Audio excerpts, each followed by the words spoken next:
Hi, my name is Jim Genter, and I'm a grateful alcoholic. I've been asked for the past few weeks, Jimmy, there's going to be 5,000 people at the Hilton. Aren't you nervous? And in my own alcoholic way, I said, only 5,000?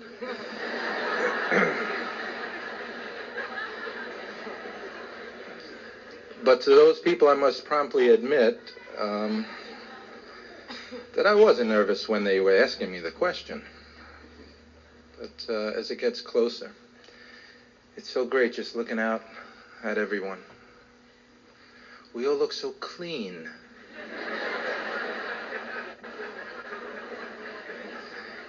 Glendora told me I looked like I was making my communion. But, and here it is, what? A little after 1 in the afternoon. Beautiful day. And here we are at the Hilton. We're out of the basement.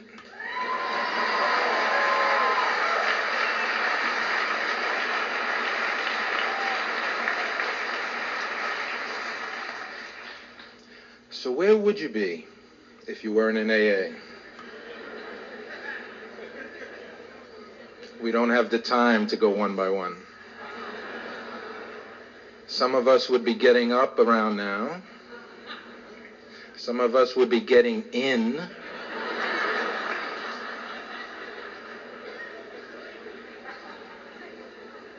How lucky. Lucky. Do you all have clean underwear on today? I thought only little Irish mothers from the Bronx said that, and I found out they say it in Brooklyn, you know. Make sure you have clean underwear on in case you get hit by a bus or whatever, you know. I had a job for over 20 years that I would respond to accidents, and I never said, did you check their underwear? Never said it. If there's nurses or doctors here, is there a form at the hospital that says the patient's mother was his underwear clean? And the reason I say any of this is because I view AA as a gift. As a gift. This is the best thing that has ever happened to me, and I hope you, in my life. What a deal. This is the deal. And before I introduce Glendora, I want to read something that I just wrote down. Inside out. AA works from the inside out. The world works from the outside in. The world would take people out of the slums. AA takes the slums out of the people, and then they take themselves out of the slums. The world would mold men by changing their environment. AA changes men, who then change their own environment. What a deal.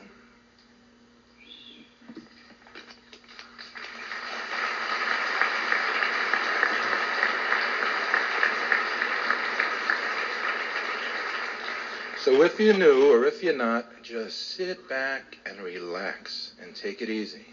We got 2 great speakers. There's nothing else to think about. Just take it nice and easy. And with that, I'll give you Glendora from the Marbledale Group in Connecticut. Thank you.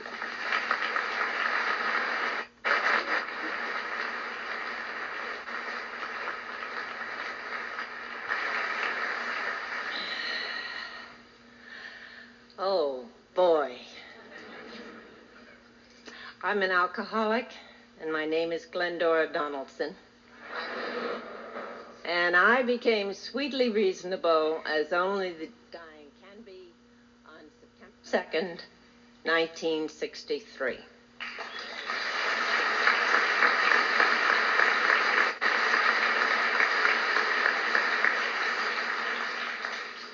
What'd Jim say? What a deal. 18 years before I came into AA, I was Very happy gal. I was married to the man I wanted to be married to.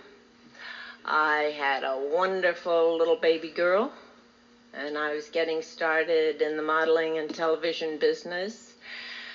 And it looked like there wasn't one single cloud on my horizon. 18 years later, and just before I came into AA, my husband had divorced me. He had custody of my daughter, and I was living alone in a fifth-floor walk-up here in New York, unemployed and unemployable, and battered and bruised, physically, mentally, and spiritually. Now, AA has given me an awful lot of things, and one of the things it's given me is 20/20 hindsight.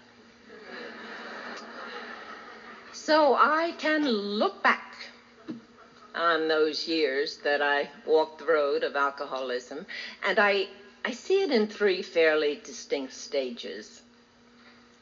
And the first stage was really pretty much social drinking. I drank out of a glass.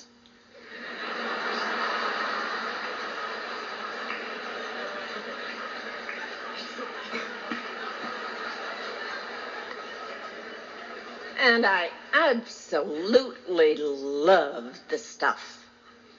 It just gave my whole life a new dimension. Now, the man I was married to, Bob, I didn't drink normally, I thought. And he liked to drink on Tuesdays and Saturdays. But this stuff that came in a bottle was so glorious that I decided, since I had found it, why not drink every evening? It was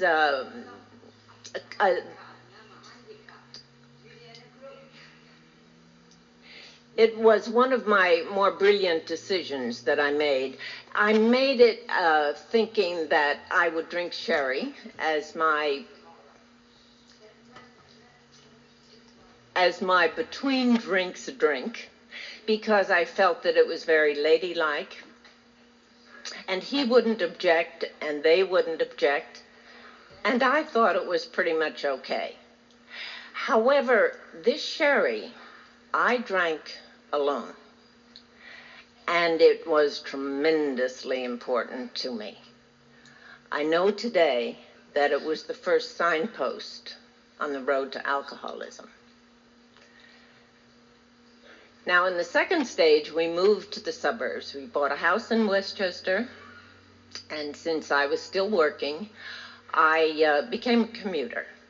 I was in town all day, but I didn't work all day. Maybe 2 hours, 3 hours, possibly 4 hours. And it left a lot of time to fill in. And I found out how to fill it in. I found the fun people in my business. And I found the martini luncheon and that occasional drink between jobs. And I was off to the races. My closest friend had an apartment in New York during those years, and I was welcome to stay with Evelyn when things got too late or too liquid. And I began to take advantage of that more and more often. I was beginning to run, not from the work I was doing, because that was lucrative, sometimes fun, sometimes exciting, and lucrative, and that was terribly important to me. I was beginning to run from that house on Betsy Brown Road, and my husband, and my daughter, and all of the joys of domestic engineering. And then all of a sudden I had another brilliant thought. And I told my agent that I would take any and all out-of-town jobs that came into the agency. And I got out of town, all right.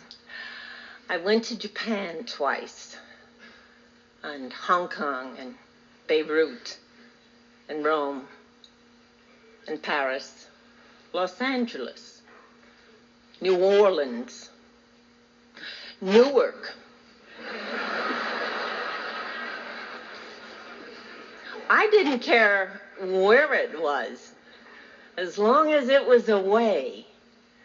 And it was away and they couldn't watch me. Remember how they watched? But when I was away, the lid came off and the booze came in, and that's how I wanted it. Now, during these years, my drinking was heavy. But for some reason, for a lot of the years, it didn't interfere with the business that I was in. And I did make a fair amount of money. And because of that, there was always a housekeeper to take care of my daughter. And she went to private schools and had expensive clothes and horseback riding lessons and dancing lessons and anything that I could buy her. I thought I was tremendously generous. I know today that I was merely trying to buy my freedom to do what I wanted to do, when I wanted to do it, and with whom. By this time, my marriage was beginning to fall apart. And in time, as the drinking increased, my business began to suffer. I looked more and more like Peter Lorre.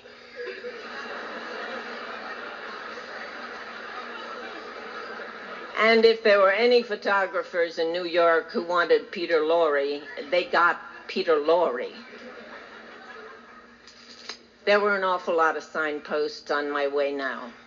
The increased drinking, the blackouts and the hangovers, the utter disarray in my life. Lots and lots of signposts. And yet I was so totally and completely blinded by my alcoholism, I couldn't see them or recognize them for what they were. I felt that I could stop drinking whenever I chose to. I did not choose to. And so I had a long and a sad way to go. In the third stage, the final stage of my active alcoholism, as of today, I followed where booze led. And I didn't care what the situation was, who the people were, what the situation might develop into. If alcohol was there, I wanted it, I went after it, and I walked roughshod over anyone who would try to stand in my way. There were three things that were mine now: despair, self-loathing, and a terrible, increasing compulsion to drink. I was being threatened at this point in my life by my husband. He threatened to divorce me. Me. He made all kinds of negative noises. I never paid any attention because I knew darn well that they could not get along without me. I was mistaken. In March of 1963, Bob divorced me and had custody of Linda. I couldn't understand how this happened because, you see, this was the guy that I was going to divorce sometime when I got around to it. But here I was, baby. I was a gay divorcee now, and I was living on the Upper East Side of Manhattan, which is very elegant. Not my building, but, however, the advantage to my apartment was that it was over a liquor store. I was no longer doing any modeling or any television at all at this point, but I was able to get and keep for short periods of time jobs in studios as a receptionist or a stylist or a gopher or, just something. But my drinking had increased to such a degree that I was no longer even able to keep these jobs. I was living my life in the most negative possible fashion. I would drink today and do something about it tomorrow. To kind of round out this pattern of gracious living, I was dating a gentleman who drank a lot. And when he drank, he became violent. And I was the target of this violence on many, many, many occasions. In the first weekend in August of 1963, 3 things happened. 3 things that had a force and a sequence that led me into AA. And the first one was, my daughter told me she didn't want to see me again if I was drinking. And I was always drinking. The second thing that happened was truly miraculous. A girl I'd gone to high school with called me, tracked me down, and said that she and her family were visiting for the summer in Candlewood Lake in Connecticut. And would I come up for the weekend? Oh, would I ever? Because here was dear Ginny, and I just knew I'd gained strength, and it would just be so wonderful to see her. And besides, I hadn't been invited any place for so long. And here was an invitation to go away to the country for the weekend. So I packed a bathing suit and a half a gallon of booze, the bare necessities, got on a train and went up to Danbury, Connecticut, where she met me. I was drunk then and got drunker as the evening progressed. And I did all these kind of wonderful weekend social things like pass out, had a crying jag, fell down only twice, and I was finally put to bed and out of danger by my hostess. In the morning, when she awakened me, she gave me 2 things that I needed very, very badly. And the first thing I needed was a drink. And Ginny gave it to me, which shows how compassionate she is. And then she said, Glendora, I think you're in trouble with alcohol. She was also perceptive.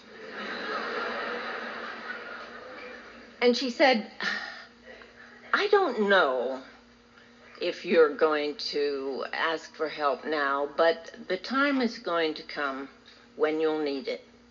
It may not be today or tomorrow or next week or next month. But she said, when you do want that help, Glennie, please call me. Now, Ginny is not an alcoholic, so she's not in AA.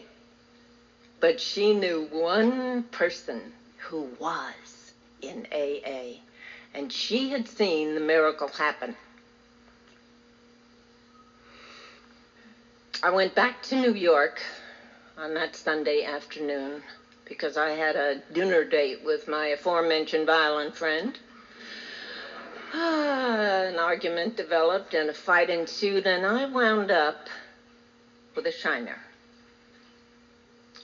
I'd had a lot of other bruises, but this shiner was a kind of a psychological bottom. And I knew at that moment that things were never going to get any better, that they would continue to get worse, and I didn't think I could take it. So I called Virginia. I don't know what I said. I'm told I said, I will do anything you want me to do. And Virginia said, go to bed and I'll figure it all out. During the night, as I slept the sleep of the true alkie, phone calls went from Brooklyn, New York, my mother, to Virginia in Connecticut. And those wires must have been burning, baby. Because at 8 o'clock the next morning, my mother was at my apartment house door. By which time I had reconsidered.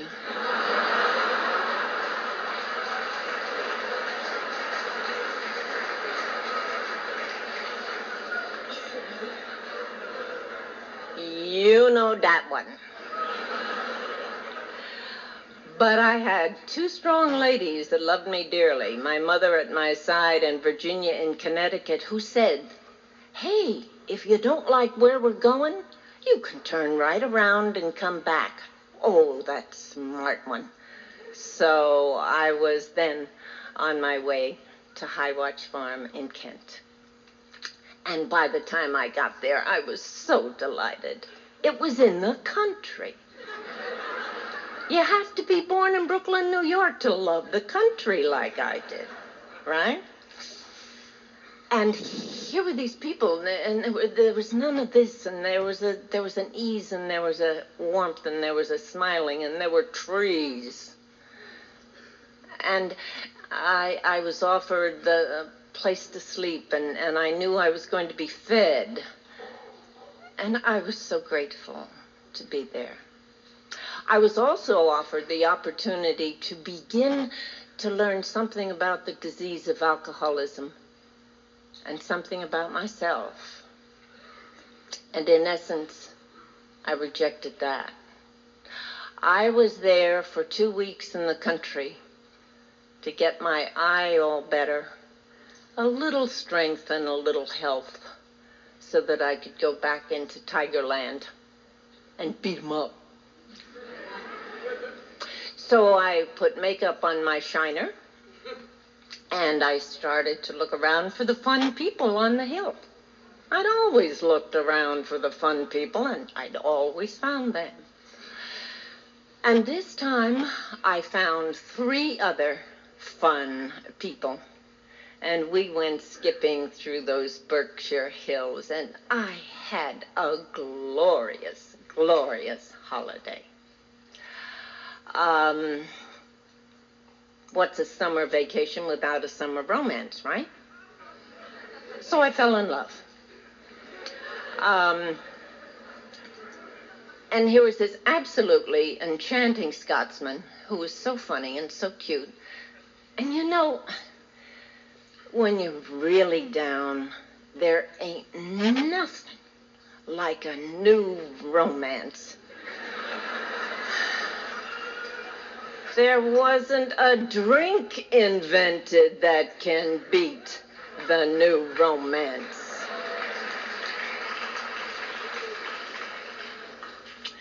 And so when they told me to begin to look at the first step, or to read the first 164 pages of the big book, I didn't have time.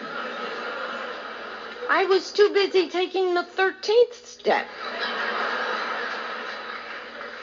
And the 13th step goes like that. I'm going to share it with you this afternoon. Step 13. Made a decision to latch on to another newly sober alcoholic of the opposite sex, who is equally immature, equally irresponsible, and equally thirsty.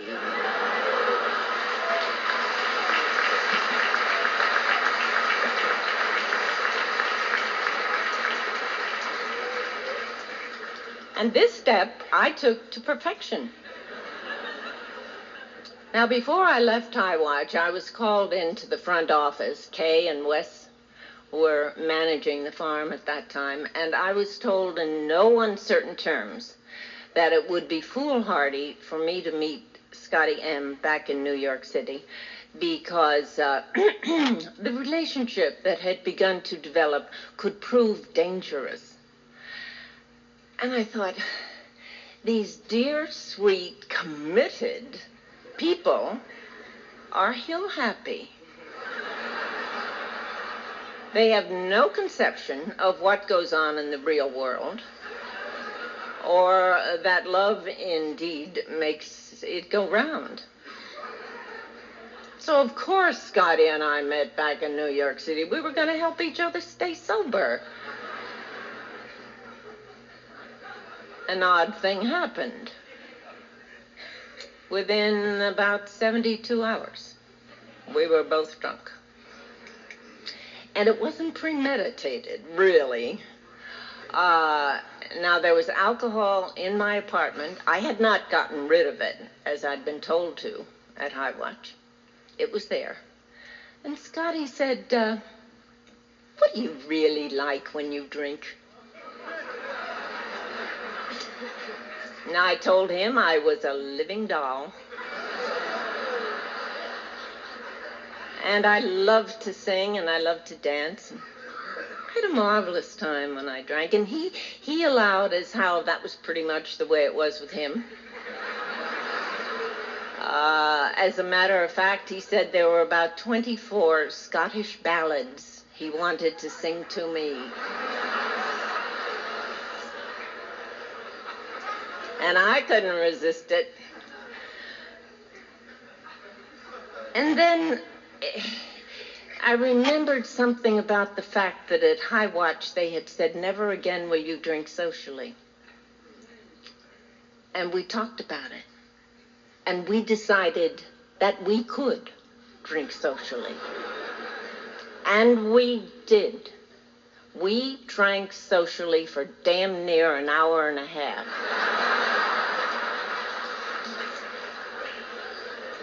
And we started out with the stuff in glasses, with ice, and frothy on top, and maybe even a twist of lemon. And then I ran out of ice, and the glasses got dirty. And within a short time, we were sitting there with the bottle on the coffee table between us. But there'd been some things going on in my head in this mad period. I'd been told that the first drink would get me drunk, that the first drink would take me down that road again. And it did. And you know that for the first time in my life, as Scotty and I sat there and drank, I drank to achieve oblivion. It had happened before, but it had not been desired. This time, I wanted to forget the fact that I had been given an answer at Highwatch. And so I drank to forget that. And there ensued 10 days of not so social drinking. The cops came a lot. Scotty was a paramedic, and so he would do these parachute rolls off the couch, hit the floor, and yell airborne at the top of his lungs.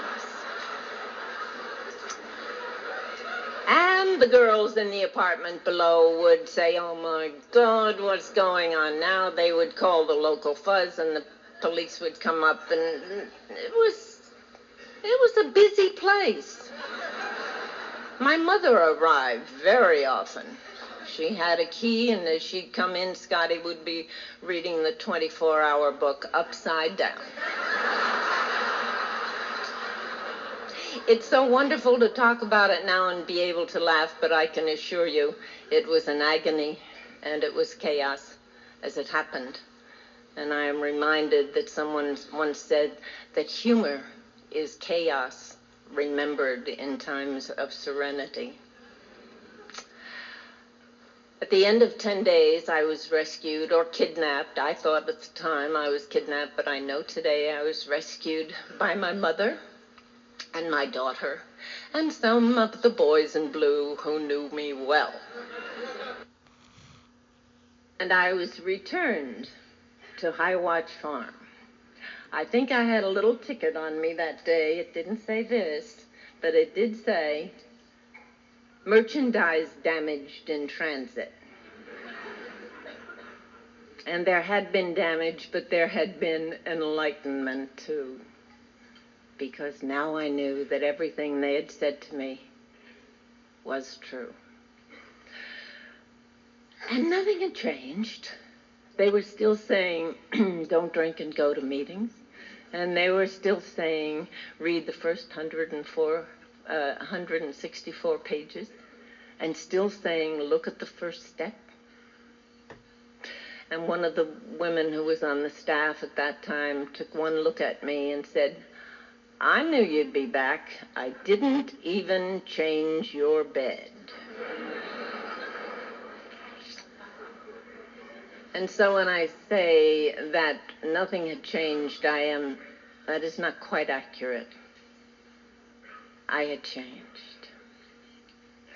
And I began to do a great big thing. I began to listen. And when they told me that alcoholism was a fatal disease, I listened. And when they told me that there was no cure for this, but that it could be arrested by not picking up one drink, one day at a time, I listened. And when they told me that AA meetings and AA people could help me to do this, I listened. And so I came back here to Fun City in September of '63, and I began this journey of sobriety. And I see my sobriety in 3 stages, too, because it is progressive, as is my alcoholism.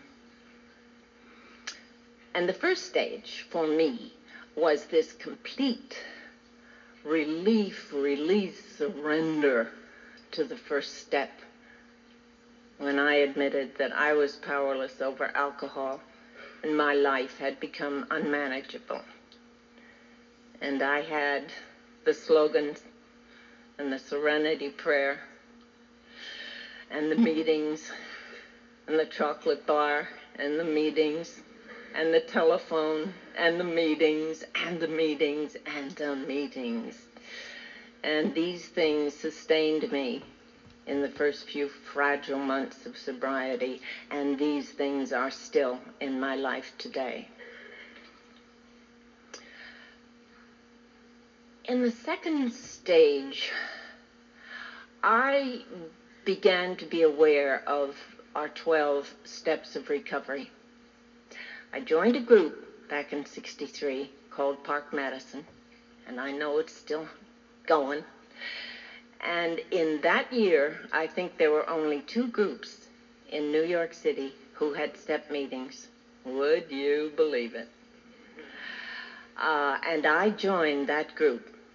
I wish I could tell you I joined that group because they had step meetings, and it is not true.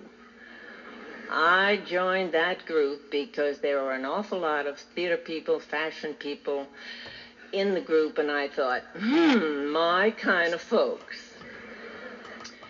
They turned out to be top sergeants from Paris Island in white collars.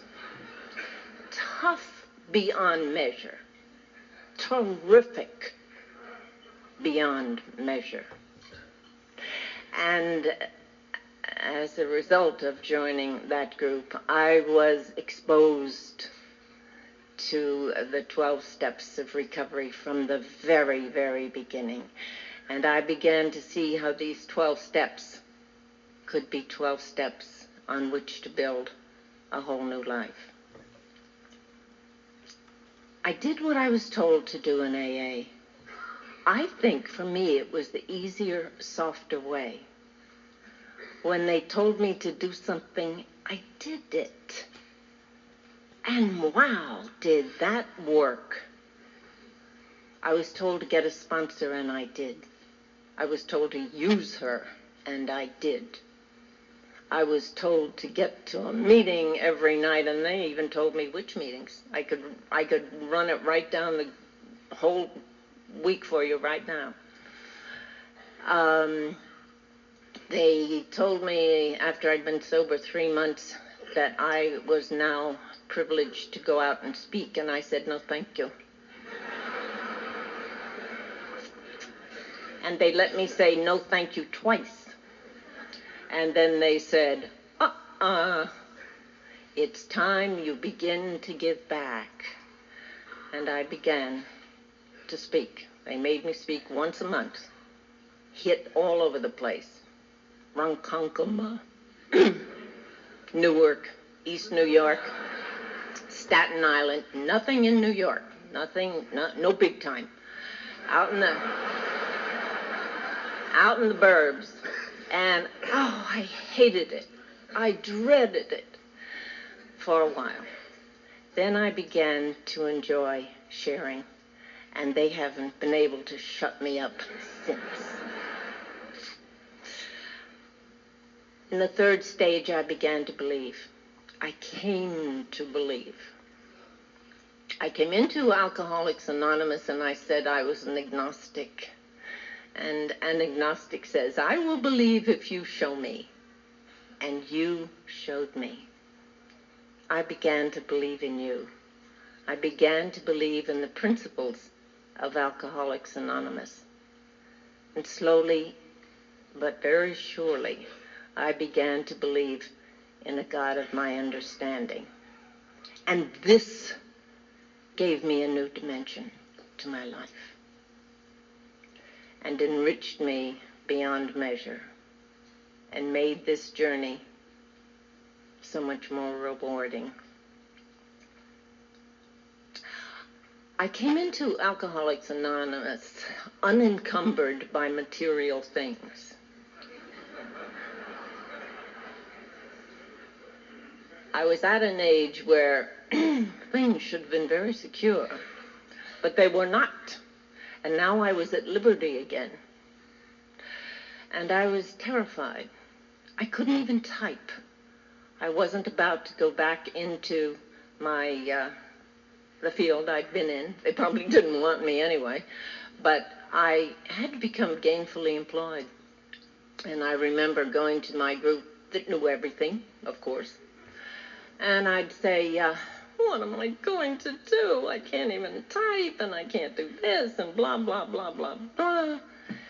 And they would look at me and smile their little AA smiles and say, don't drink and go to meetings.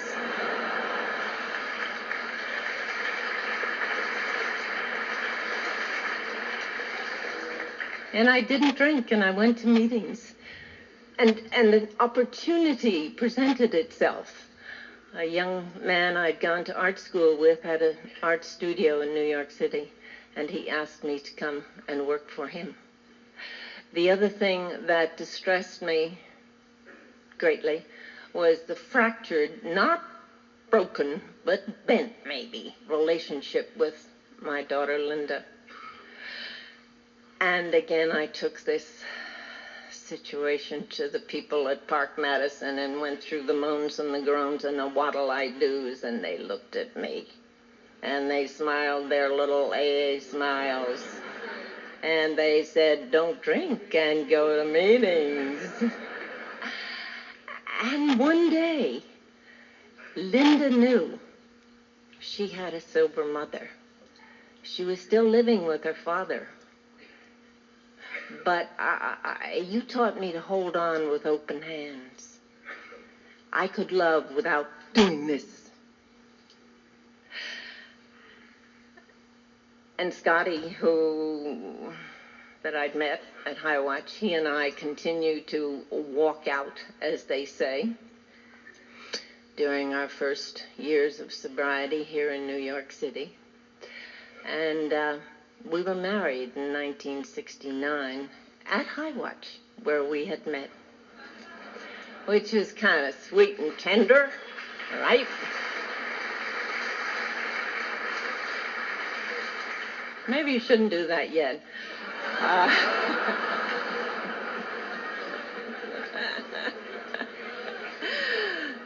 But it was at that time that he and I decided that we wanted to get into the field of alcohol rehab.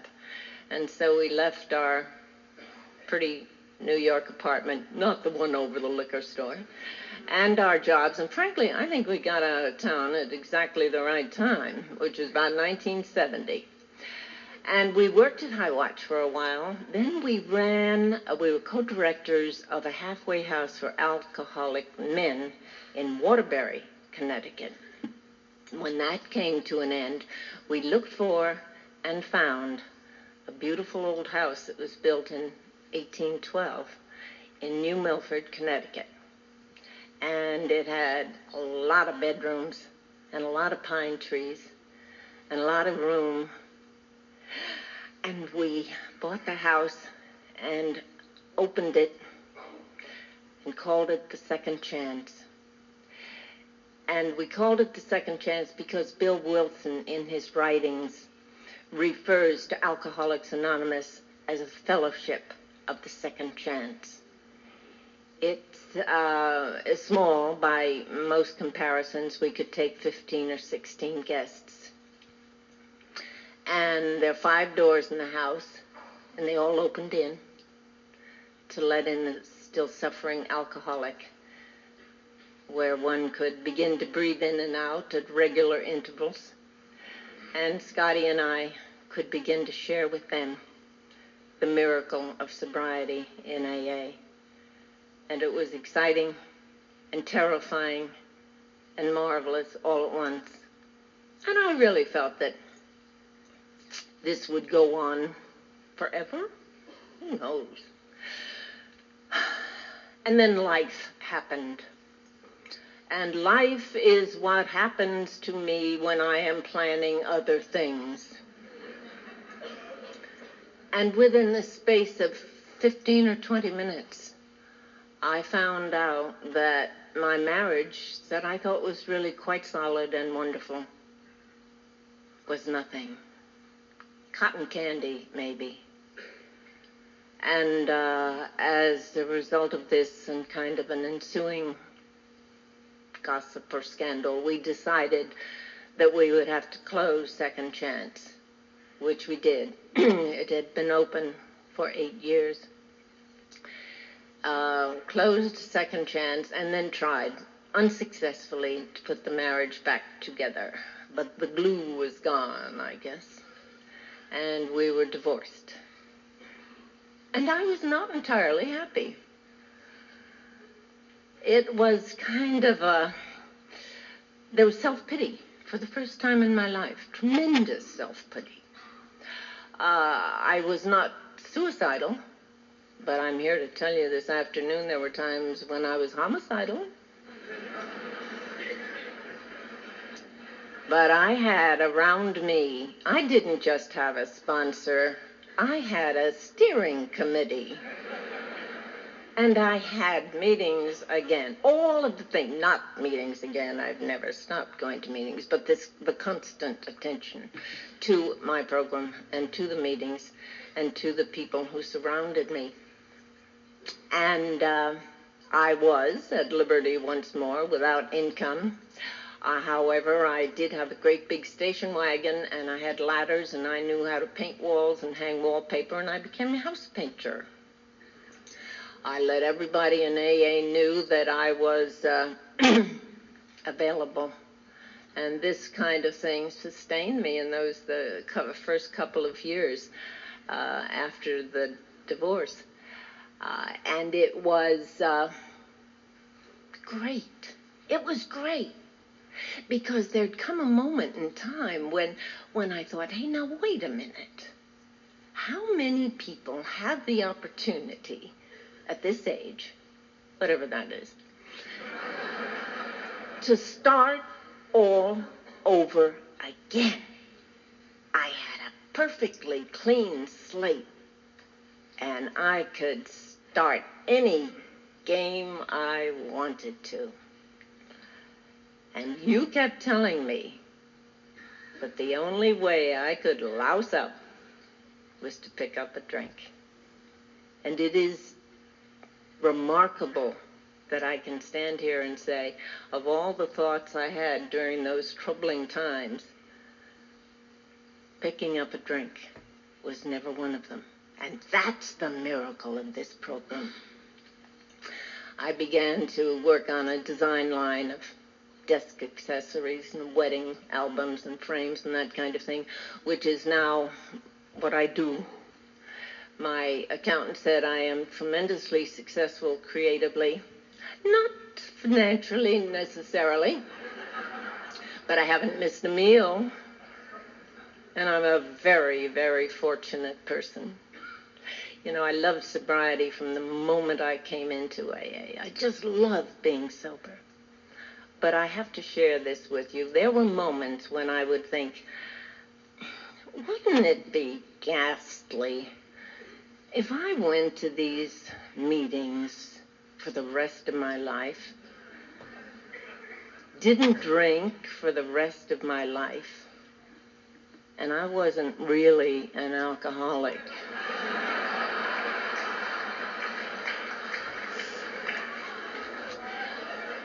Well, I want to share with you this glorious afternoon. If there was some kind of a fluky test that I could take that would prove beyond a doubt that I was not an alcoholic and that I didn't belong here with you, I wouldn't tell a soul. You have given me so much. The program has given me more than I ever thought existed in life. I get such a boot out of life. It's so exciting and always new and always learning. And I love that. I have a past that is uniquely mine, but one I no longer weep over or wring my hands over, but one that I remember as I'm doing today. I remember it so that I can have the hope and the spirit for the future and recognize the joys that I have today. And so it is that I thank God, AA, and all of you that I have these 24 hours. Thank you.